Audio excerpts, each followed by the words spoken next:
Winter can be tough. Cold weather, dry air, and seasonal sniffles. That's why I trust Vicks, a brand with over 125 years of reliable relief. Did you know that low humidity during winter, below 40%, can lead to coughing, congestion, and dry, itchy skin? Vicks is the only humidifier brand offering a powerful 1-2-3 combination: a cough suppressant, menthol vapors, and hydrating mist for fast, effective relief.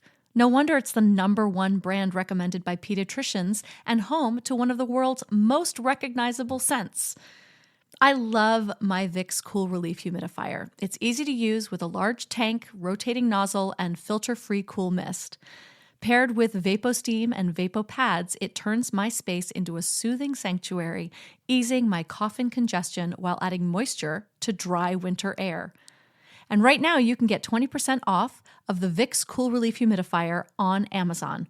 Just search Vicks VUL600 Cool Relief Humidifier and click on the coupon. Don't wait. This is your winter essential. In those moments where we are faced with, do I pick love or do I pick myself?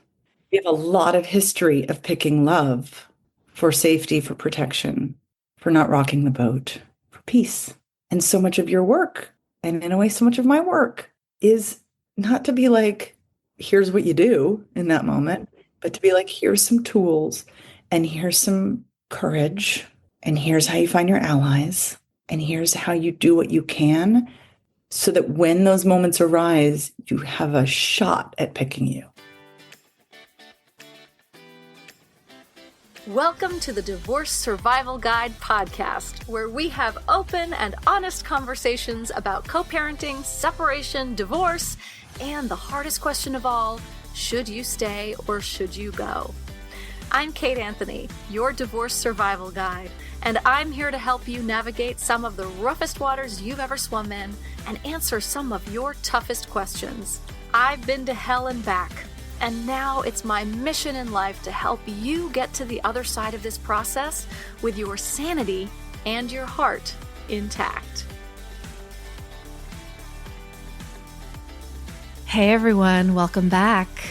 All right, before we get into today's amazing episode, I want to just remind you all that Phoenix Rising is continuing to enroll new members. We've had a bunch of new people come in at the beginning of the year. This is sort of the time when people are like, okay, here we go. I'm done with this marriage. The holidays are over. Now what?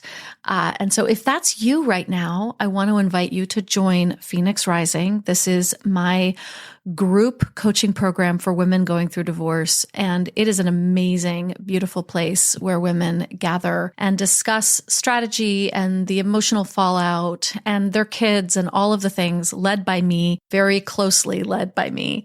And you can find more information at kateanthony.com/decided, because you have now made the decision and you are looking to move on. So that's where it's at, kateanthony.com/decided. Read all about Phoenix Rising and come and join us. I'd love to have you there. All right. So today's episode is Permission to Speak with my dear friend, Samara Bay. She is here today to reframe how we think about our voices and the power that we carry. Samara's work is for anyone who's ever been told to sound different, speak softer, or conform to fit in. So in this conversation, we explore how the way we speak shapes not just how others perceive us, but how we see ourselves.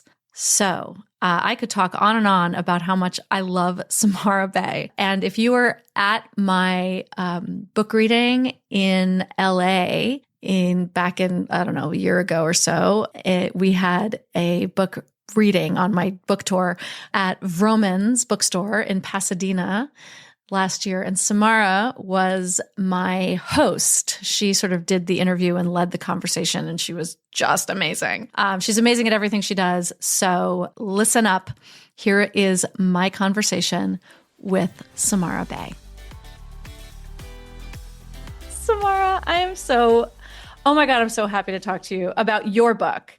You were so amazing in being the host for my LA book launch what do we call that? Book signing event, whatever. I don't know, book event. And you hosted it and it was the best because of you.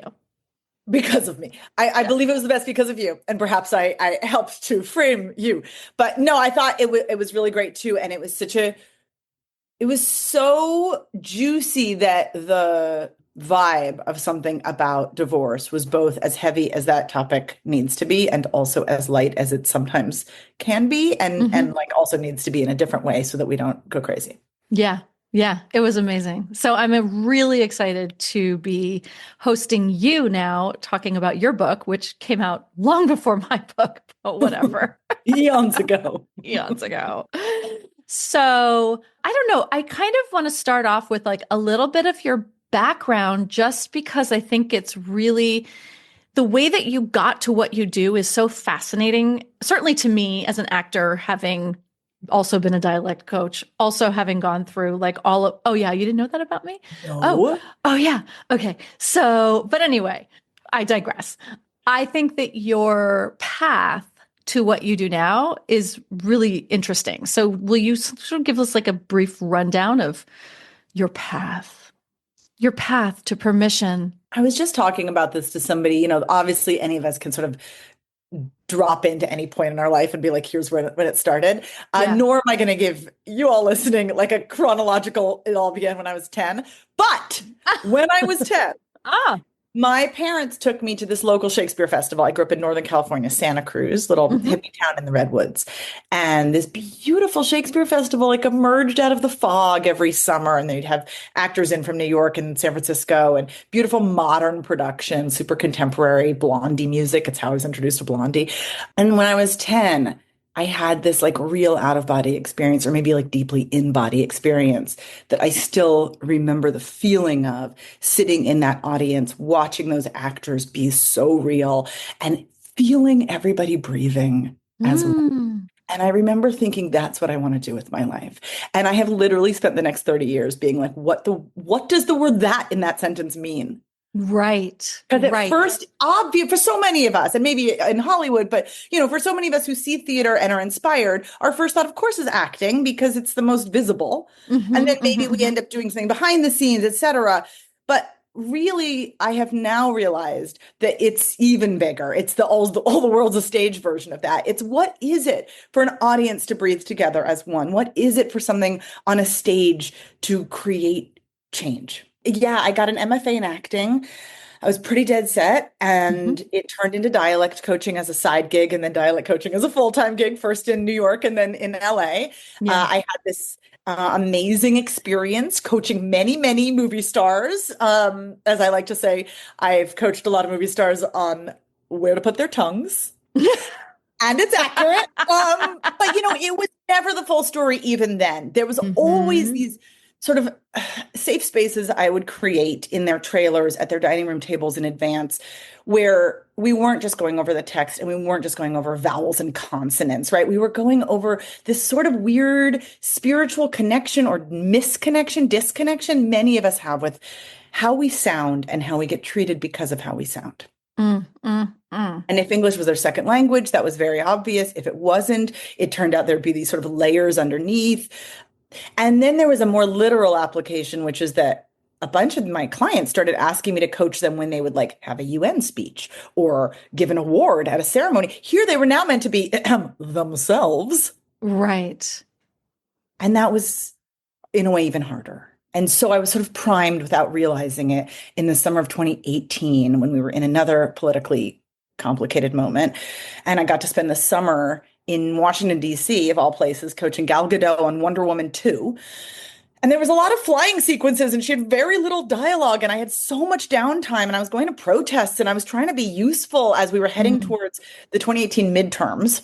Hmm. Hmm. And I got this call out of the blue from moveon.org, which is one of these amazing organizations that finds good candidates and then gives them either resources like money or resources like training. Asked if I'd be open to coaching these first time female candidates, what became ultimately the blue wave. But we didn't know. We didn't know. We didn't know if the wave would crest. I dove in. I was so honored. I mean, it was pro bono. So in a way, the stakes were low. Like I could just sort of experiment. Mhm. You're Right. talking Yes. off air, fuck around and find out, right? And what I found out was that every single one of these women was exactly who we wanted to have lead us. And that every single one of them had serious challenges translating their magnificence to the microphone. When they had to deliver their stump speech, when they had to think about themselves sort of at scale. And from there, I realized I was really onto something and kind of calling bullshit on certain aspects of how public speaking or how the sound of leadership has been given to all of us. And Hmm. I ended up pitching a podcast and then a book. And here we are. And here we are. And what did you find? I mean, obviously, distilled, right? That we have this idea or this mandate for how women in leadership are supposed to sound. I always go back to Margaret Thatcher, who, right, who many people I think don't know at this point that that was not her real voice, that she actually had a much higher voice, right? She went to the National Theater and hired a voice person. Yeah. Yeah. Who did she work with? She worked with Patsy? No, I have no Who idea. did she? I have no idea. Well, it was Interesting. back in the, you know, Yeah, Patsy wouldn't have before done my that to her. time. But yeah, Patsy wouldn't have done that to her. But there's a way that female leaders are meant to sound, right? And it's deep and resonant and powerful, whatever, And as masculine as possible, as masculine as possible. while Right. still somehow, quote unquote, being themselves. I know, look, and for anyone listening who's ever tried to put on a lower voice, you know, I'm raising my own hand. It is what I would lovingly offer a short-term fix. You're reading the room you're in, likely accurately. You know how, you know, as I call it, generous the ears are in whatever room you're in, particularly, you know, rooms of power, rooms where you are trying to get more power or at least get taken seriously. And sometimes we lower our voice. We try to stop saying like, we try to be unemotional, right? There's a sort of obvious list. In fact, if you Google how to sound more authoritative, which clearly people have done because Google has a little pat answer for you, it's Right. 5 things. They all are exactly what I just said. It's exactly what any of us could guess. Go down at the end of your sentences instead of up, because Mm-hmm. God forbid anything be open for debate. No, no, down, That's down. right. That's right. It's a statement. It It's is a not a statement. question. It's a statement. Right. In fact, one of them is to speak with a lot of emphasis. You can all just interpret whatever that is, but right, like so we all know the story, whether we've Googled it or not. And then the question is, what do we do? Right. And what Because do we as do in our professional life and also in our personal life? Because obviously I know that this is an audience thinking about power in all kinds of ways. That's right. That's right. It is like, as you always say, right? It's like, and also be yourself, right? Wait, which version of Yeah, myself? How thanks. do I Thanks for that. Yeah. yeah, thanks. Okay. But you just told me that myself wasn't what you wanted to hear, but you also want it to be authentic. Men don't really get into this pickle, do they? I will say this, So to having speak. male clients, Yeah. it is Okay. useful to remember that actually everybody has voice drama. Mm, Or perhaps, you know, whatever, we can say 90% of people have voice drama, and that there is a certain, I sort of accidentally successful alpha male who maybe doesn't have any doorways into this conversation. Bless. bless. And then there's all the rest of us, and it's a lot of us, and it's a lot of us. And, you know, even I introduced this concept of a voice story in the book. It's really just a way of talking about, in the same way we might have a money story or a body story. We have collected truths and half truths our whole life from people in our own circle, as well as obviously from the media and the culture at large. And maybe now is the moment where you're sort of turning those over, right? How's that messaging working out for my life, for my own sense of power, for my own sense of liberation? Mm, And although a lot of, you know, straight white men don't have like the most obvious entry point to that, as soon as I start talking about a voice story, I've collected so many from dudes who are like, one that comes to mind is a guy who was like, oh my God, I was the youngest of three and I was really quiet at home, but then at school I created this whole new persona. And then I had this feeling of sort of stuckness in this new persona that I had created in order to get attention. And here I am now and I'm in my 50s and, you know, how much is me and how much is the, I was like, hello, wow. hello. Interesting. Welcome. Yes. Wow. Okay, so what are some other examples of voice stories that you hear from women, particularly like in their interpersonal relationships, maybe? Well, certainly there's my husband doesn't listen to me. He doesn't Uh, literally hear me. mm, But then there's interesting. also the sort of Right. lifelong ones that might Yeah. even be kind of the latest manifestation of. But I just caught a speech that Jennifer Aniston gave, and she referenced when she was like 10 or 11 at the dining room table, and she finished dinner with a big group of her parents' friends. And one of the parent-like figures said, "You're dismissed. No one cares what you have to say." And here she is at Yeah. age 50 receiving an award in front of millions of people, and that's the story she chooses to tell. So listen, we all have Interesting. collected these stories, whether it's that kid in second grade who said that your laugh was too annoying or your Hmm. voice was too high. You and I have a mutual friend who left me a message right after the book came out, crying, saying, "Oh my God, I just unearthed this memory of a Hmm. kid in school saying, my voice is high and I must be doing it for the boys." And Yeah. she was like prepubescent and was like, "I don't even know what that means." But now and here she was, in her Right. 40s, Yeah. recalling it. So part of the goal of bringing all of this up is just to say that we often have a lot of shame around these tiny moments when somebody commented on our voice. And it's not just that, it's the second step, which is that we held on to it. Hmm. So the shame is, Hmm. why didn't I just let that go? I have an interesting story from my marriage. Aha. Uh-huh. So I don't know if I've ever told you this. I'm sure I did. I must have. My husband hated the sound of my voice, actually hated my voice. And he would bristle at me whenever I would talk, literally bristle at me almost every time I spoke. And he said my voice was too low. One time he said, you sound like a man. And then he said, "Are you turning into a man? You're turning into a man." It was like he was out of his mind, right? Like he was in some sort of triggered state he was not in his right mind because I was not transitioning. There was no conversation around that, like not at all, right?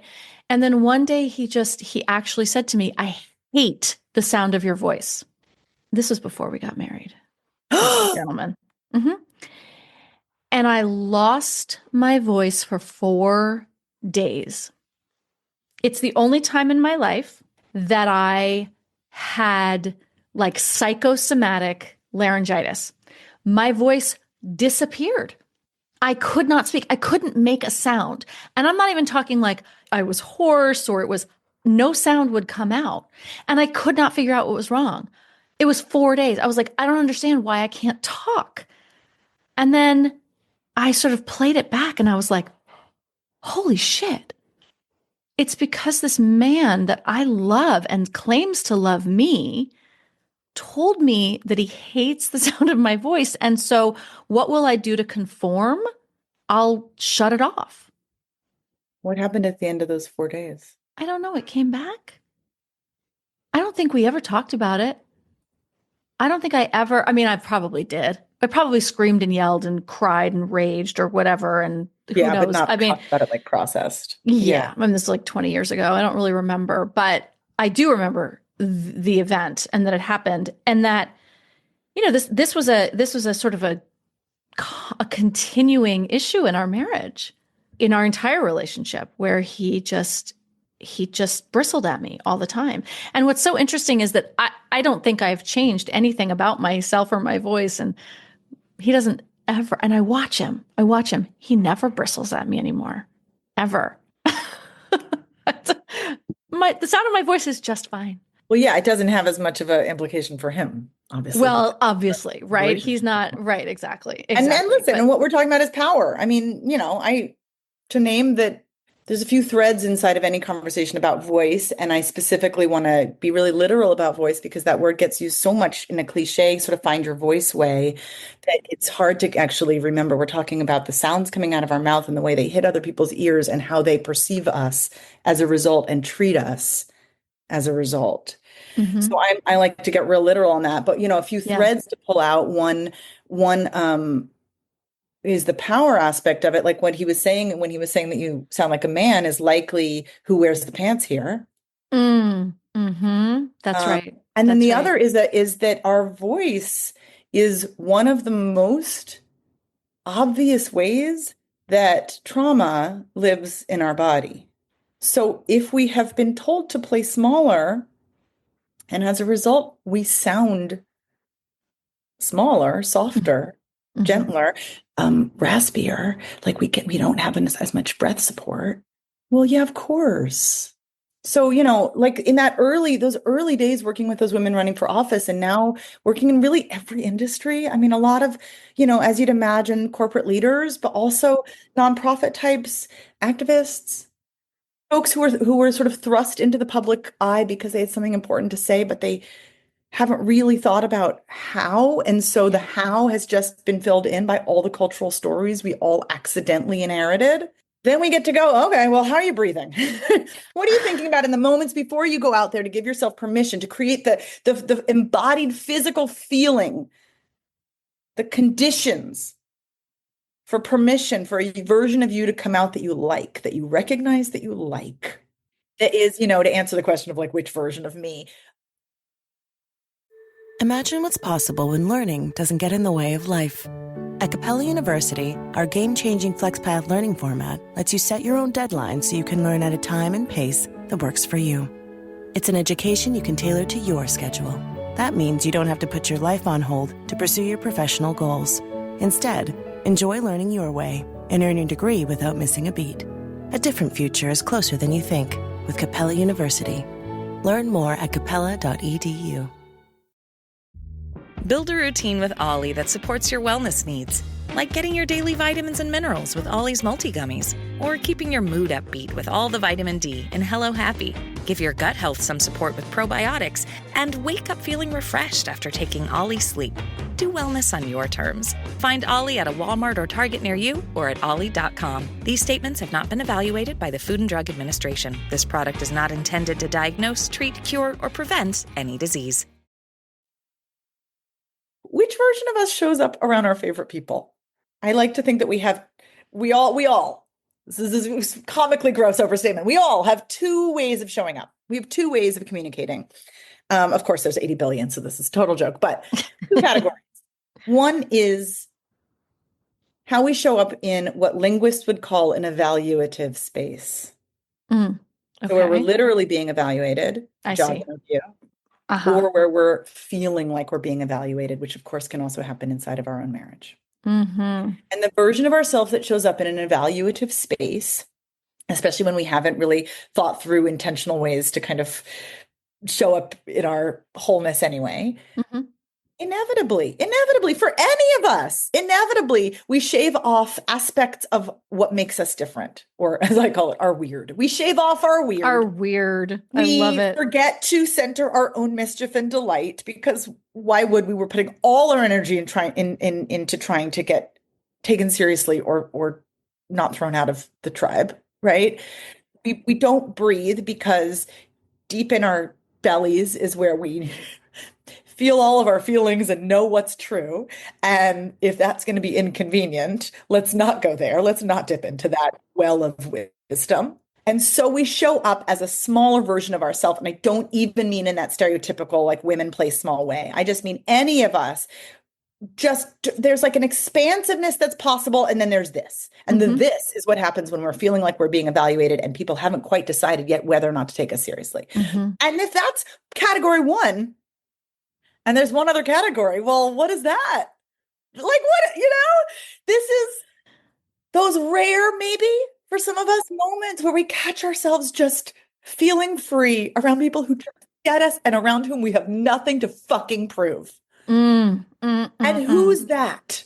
Right. And is that one-to-one exactly the version of you that should show up on the biggest stages ever? I don't know. Depends on what the stage is and what the norms of that environment are, right? Like, I'm not going to be Right. ridiculous and say, of course, but I am going to say that's a juicy place to get curious. Mm. It is a juicy place to get curious. When for any of us who ever like, or eyeing doing a TED Talk, just giving that, presentation at work in a way that feels more human and more interconnected, that wants to switch up the way that you show up as a leader to try to embody the type of leadership you'd like to see more of in the world. It really is useful to go, which version of me am I around my favorite people? Is she more mischievous? Is she louder? Is she weirder? Does she like what she likes a whole lot more, obviously? Does she care out loud? The pathological relationship to emotions that our society has, but damned. Does she just care? And when we start to look at who we love listening to, our favorite podcasts, our favorite TED Talks, they're doing that. Male and female, they're doing that. So the Google how to sound more authoritative, that is actually giving you, here's the standard of what has historically worked in the past to be the most boring and get in the least amount of trouble and be some version of authority that, might work, as I said, short-term fix. Okay. But if we're actually trying to change the story, if we're trying to change the culture, there's a whole new sound of power. There's a whole new standard emerging. And we find it by remembering the versions of ourselves we love and the versions of the people that make us lean in.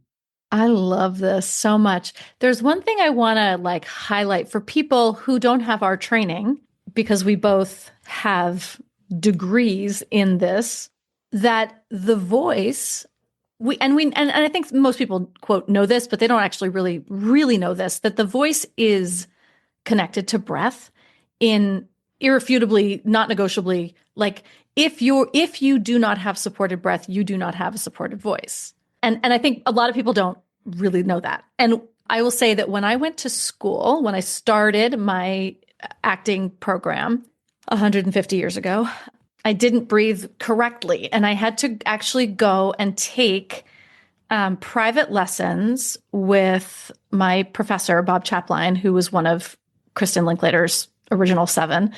Was it seven? Sure. Whatever. So whatever. Kristen Linklater is like the OG. She was the OG voice and speech teacher. I quote her in the book in like a delightful little moment. Yeah. I know you do. I know. I love it. And she was sort of the OG voice teacher. And she took 7 sort of disciples and she taught them her method so that it could live on. And I worked with 3 of her disciples, actually.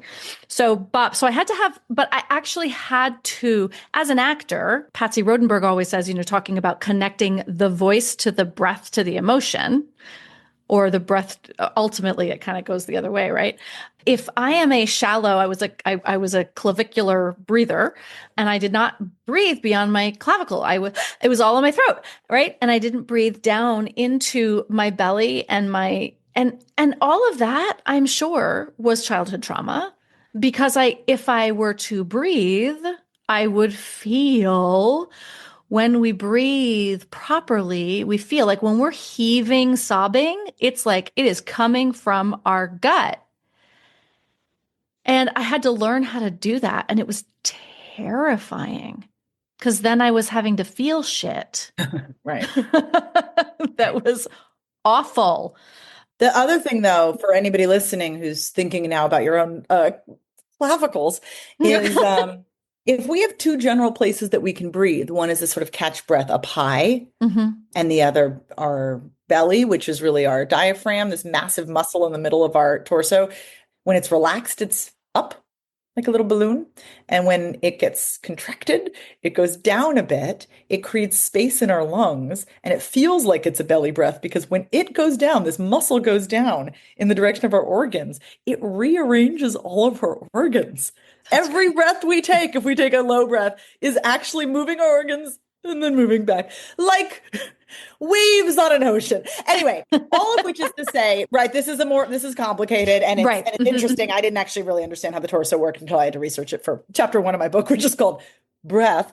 But what I was really interested in chapter 1 of my book was not the diaphragm. It was why do we habitually not breathe from down there? And you called out a major reason. Some of it is just habit. It's just habit. We picked it up. Who even cares when and how, right? That's right. But the other part of it is also for many of us who are women, we are aware that, as I lovingly call it, suck-in culture exists, right? We want to be as little as we can possibly be in the middles of our body. So why breathe down there? Then we're going to rearrange all of our fucking organs, for God's sake, right? That's inconvenient. The button on this is, but if we are breathing habitually from up high, that is the same as a panic breath. That's right. And of course we get by. Yay, those of you listening, right? We lived. We remain alive. We've clearly gotten enough breath into us. We're just panicking all the time. Oh, but like, are we low grade panicking all the time? Exactly. And is feeling our feelings worse? And by the way, fair question, Fair question for many But of us. the other way I want to go in on this just for a sec is I think it's useful to think about speaking as an aerobic activity. So then it takes a little bit of the sort of heaviness and the trauma and all of that out of the conversation for a moment. And we get to just say, wait, so if I do yoga or if I run around the block and I realize that my body is like a single system that breathes itself, it just the breath takes care of itself. It's just I'm literally breathing in order to fuel the activity I'm doing. Then what if speech is like that? And so this is why like doing a warm up ahead of time where we actually get our breath going is one of the greatest things we like. If you have 2 minutes where you're going to have a hard conversation, whether it's with a spouse or with anyone, or if it's on a stage being heard by thousands or not, the best thing you can possibly do is move your body, wiggle a little, twist your spine, invite your spirit in. Yeah. And, these are the kinds of things that theater people just have a little bit more easy access to because we have been persuaded over many years that level of silliness is actually serious as fuck. That's right. And we feel, I remember, I remember I was dating a lawyer when I was in school, when I was in college and starting, and I was like, and they were just talking about the exhaustion, like it was like first year after law school kind of thing, talking about the exhaustion. And I can't remember why. I was like, oh, you need to do this thing. It's called a flop out. And flop out is like if you roll down, like touch your toes, and then you just literally like throw your body out, right? And you just sort of undulate in a folded over stance, right? Which is, can you imagine a bunch of attorneys doing this in their office? I was like, no, you should totally do this in the middle of your office. It'll help you so much. And I was 100% right, but also they were never gonna. They were never gonna. I mean, welcome to my career. I know it's so funny to be like, y'all, you read books on how to optimize and performance like an Olympian, but you're not going to bend over for 2 minutes because you feel silly. That's right. Interesting to find out where your growth edge is. They're so lucky to have you. They're so lucky to have you. It's true. It's true, right? All of this crazy shit. This is why, by the way, almost all internal coaching, performance, people that come in and do like interpersonal communication, like classes or whatever, it's all actors, y'all. They're all actors. I did it for years. I taught interpersonal communication and all sorts of things and emotional intelligence and all of the things at the corporate level, at, mega banks. We were all actors, every last one of us. And I just really want to underline, it just isn't that you have to have had Linklater training. It's that when you are an actor, you have been exposed to how much the silly is serious. That's right. That's right. How much it works. How much it works. It's just evidence-based, dude. It's true. And look, it's not always appropriate to have your emotions, I think it's always appropriate to have them accessible, but it's not always appropriate to let them fly out. And that's not what we're talking about here. But if we want to be, quote, in our power, this is what it takes, right? It is not the putting on of the thing like we've been taught it to be. It is the accessing of the thing. That we already possess. Yeah. Well, and also this is why, just because I don't want us to feel like we're pretzeling ourselves. This is why often I find it useful to talk about this stuff specifically in terms of our opportunities to speak. And maybe it's a quiet conversation with somebody in our intimate circle who needs to finally hear something. But maybe it's in a larger context of work or of, the work that's close to your heart. And what obviously, because I got into this from working with women running for office, I'm really interested in those moments where it's not just the interpersonal dynamics of like office life is hard and navigating that toxic personality is hard, blah, blah, blah, right? That stuff is so real. And there's so many books out there.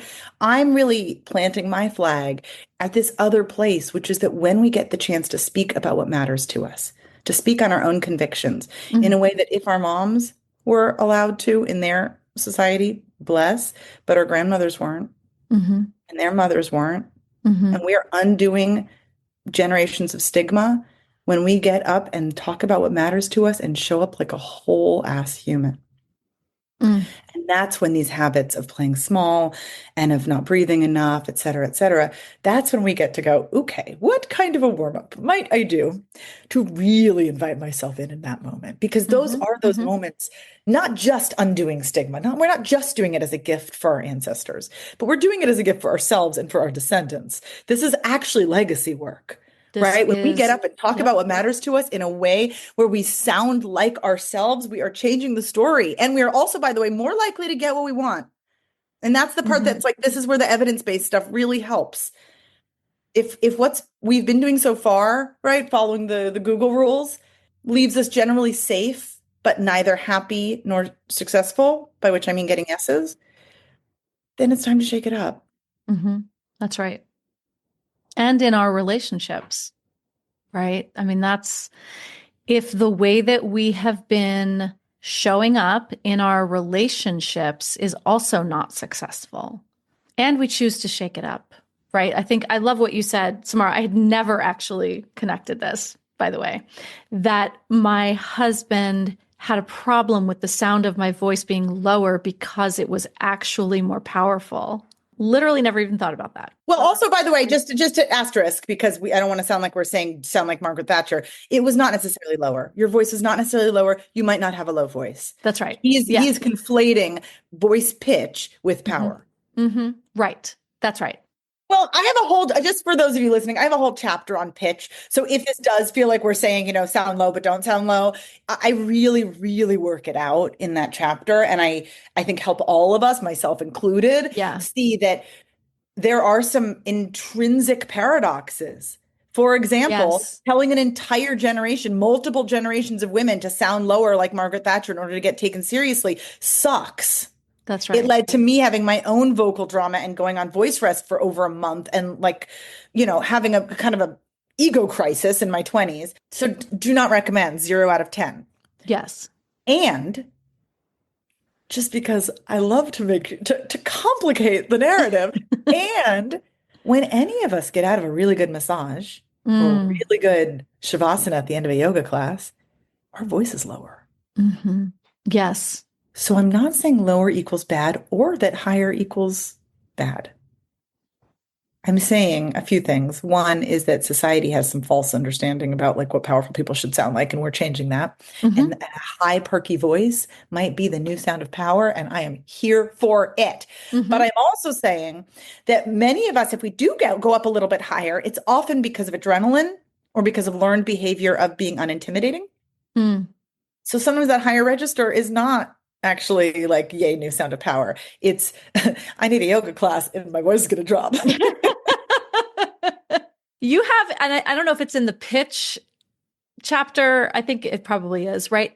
All of these dichotomies about like, you talk about vocal fry and how, and you give great examples of when it's actually like completely powerful and makes all the points, even though like all we talk about is how vocal fry is absolutely awful and nobody should do it and blah, blah, blah, blah, blah. And then same thing with upward inflection or right. And so all of these things, there's always a reason to or not to, right? And so how do we sort of parse that? Well, first, read Permission to Speak. Yes, read it. I mean, part of the goal of the book really is for you to own your own voice. And by that, I mean, it's not for me to say, do this and don't do this. Mm-hmm, in fact, the do this and don't do this have gotten us into this mess. That's right. That's right. And if what we're really talking about is, as a metaphor, colonization, part of what colonization has done historically, besides the violence, is made the Indigenous folks not trust their own stories and their own voice.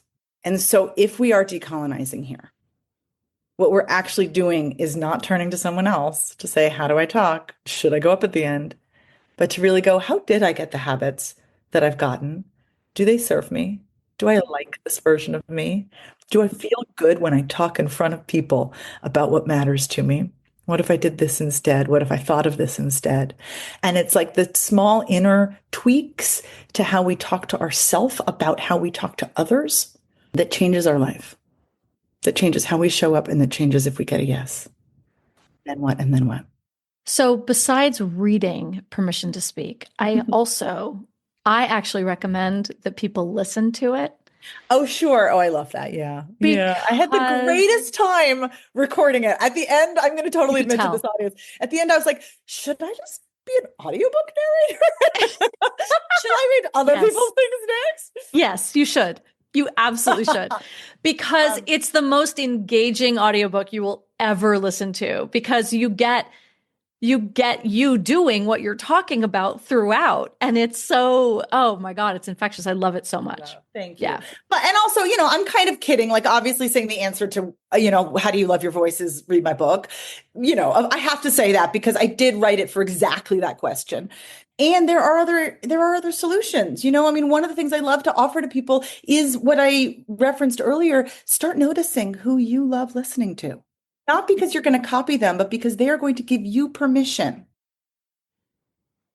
Oh, it's such a clutch off-season pickup, Dave. I was worried we'd bring back the same team. I meant those blackout motorized shades. Blinds.com made it crazy affordable to replace our old blinds. Hard to install? No, it's easy. I installed these and then got some for my mom. She talked to a design consultant for free and scheduled a professional measure and install. Hall of Fame son. They're the #1 online retailer of custom window coverings in the world. Blinds.com is the GOAT. Shop Blinds.com right now and get up to 45% off select styles, plus a professional measure. Rules and restrictions may apply. Lynn, this time of year, parenting can be such a flusterclux. You've come to the right place. I'm Lynn Lyons, and I've been treating anxious families for over 30 years. I'm Lynn's sister-in-law and co-host Robin Hudson. Join us for Flusterclux, a podcast for parents who worry. Wait, that's everybody. Yeah, these last few years have felt like one long anxiety attack for so many. Why do you think parents are always surprised that a podcast about anxiety relates to them, even if no one in their house has an anxiety disorder? Well, worry is human. Everyone does it, and anxiety shows up when we face uncertainty. All the parenting tips you've taught me have been essential. I love to break it down into skills we need to manage worry in our families. We've covered so many topics: depression, burnout, meltdowns, perfectionism. Don't forget scary mothers-in-law. Right, but of course that's not my mother-in-law. Because that's my mother. And a listener. As a psychotherapist, I like to teach parents and kids how to respond to everyday moments in healthy ways. Managing anxiety really can be taught. It really can. And I'll even tell you what to say. We talk about serious stuff, but without being too serious. Anxiety wants everything serious. Anxiety doesn't stand a chance when we're laughing, even about the tough stuff. And it's not about copying, right? It's like you hear who it is that you love listening to, and then you want to be like them. No, what is it that you love? It is their authenticity. It is their connection. But you can get even more specific, right? It's like, I love that one swears. I love that sometimes they're like deep and can like talk like this. And sometimes they're like, Yeah, right. It's like, I'm not learning from them how to do it. I'm learning from them what is possible, what is allowed. Right. Yes. What I am permitted to do in this society. And if I show up that way and someone says, you're not sounding right for the norms of our culture and I don't take you seriously anymore, you have two options. Now, you get to either adapt back or name it. Mm-hmm. Oh, that's because I'm working on a different way of showing up in public. I really, really care about sounding like a whole human because that's going to help, I believe, my audience feel really human too, or something. Yeah. Right. Because really what we're talking about when we talk about the list of standards that Google has packaged for us is biases. We are a culture that is biased toward blah, blah, blah, against blah, blah, blah, right? We can say what the against is. Women's voices. Right. Your husband might have said at some point. We're biased against foreign accents. We're biased again, right? Like we can name these. It's a whole lot of white patriarchal bullshit. We know this. We know this. But so then the question is, if I'm going to show up with some of the markers of those identities anyway, that is an act of courage. And that is an act of activism. And is it safe in every room? No. This is not me saying do it anyway. This is me saying, but what if?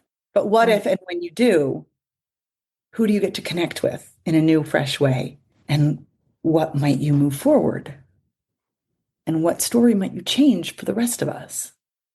And let's sort of translate that, right, into how dangerous, uncomfortable, and empowering for our human relationships, for our difficult marriages, perhaps, or our, relationships with our parents, whatever it is, right? But in our interpersonal relationships, how many of us show up as our full, authentic, vibrant selves and are told your laugh is too loud, or, your voice is too high, or I don't like the sound of your voice, right? And what does that do to us?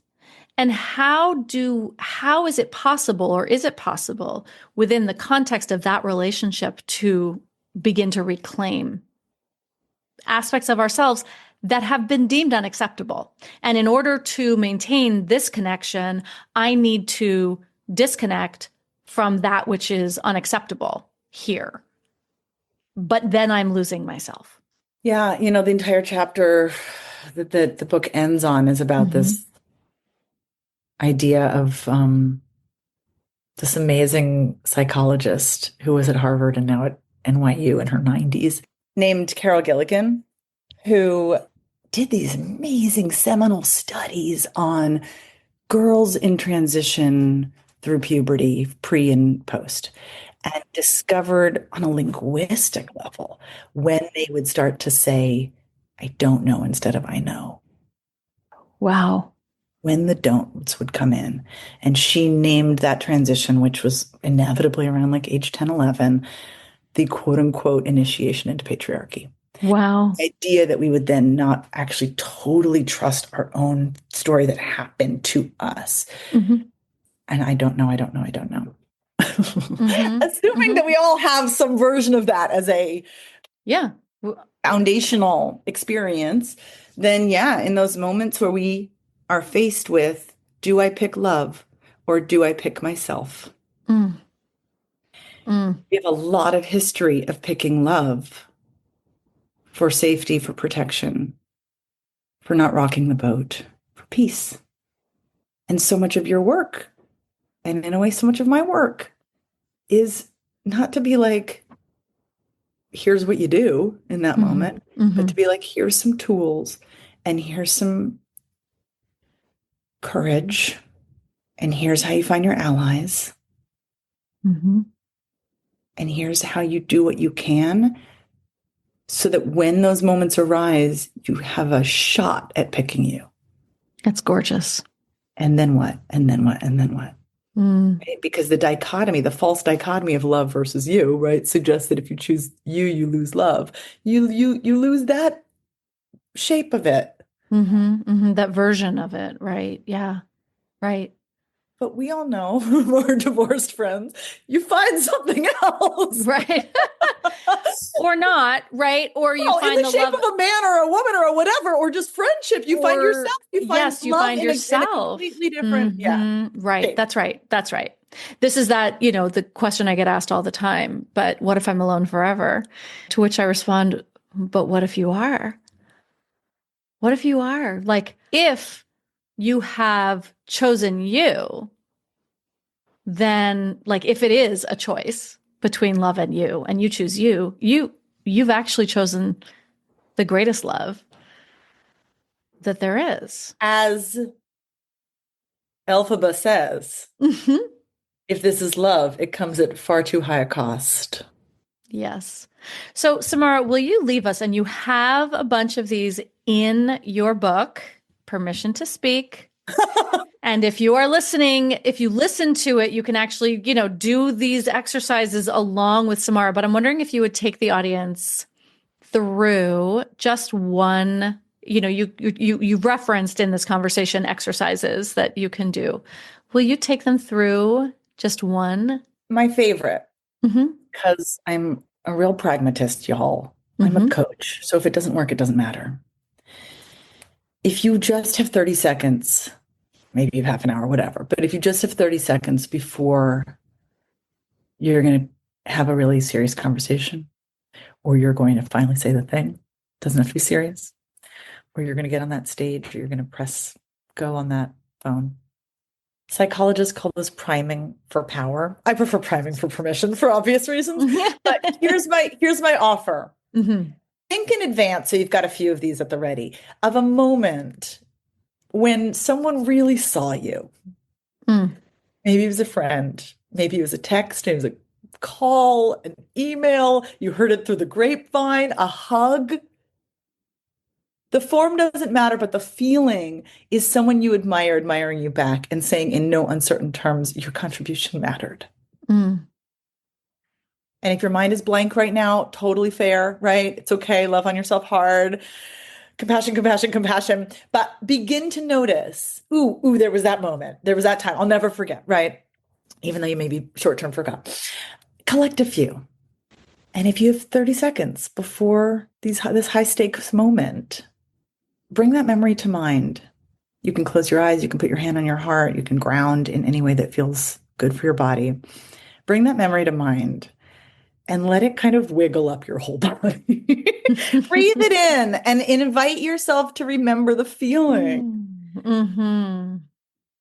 It is a way of getting expansive without necessarily doing the power posing things, which is fine as well. That's a little bit more outside in, and this is inside out. But in either way, the point is to prime yourself for permission by remembering when you have truly been seen in your power before. And I especially want to offer this if you have a history, anybody listening, of, as I like to call it, worst case scenarioizing before something. Mm-hmm. No. The what if they do this? What if this happens? What if I fuck it up? That actually has a completely different chemical reaction in your body. Like on an MRI scan, you will see it. Than bringing to mind a beautiful, delicious, teeny little scruffy memory. So I offer that. It's one of those things, it's tiny but huge. It can change a life. Yes. I love it. Samara, thank you so, so, so much. I'm so grateful for all of your wisdom. I love just listening to you talk, which is right. Like it's everything, right? I love listening to you talk. I love having you in my orbit, in my world, in my neighborhood. So tell everyone where they can find you and your book. Well, I think you're going to be listening to this near the end of January. Happy January. Hope it's gone well. Oh God.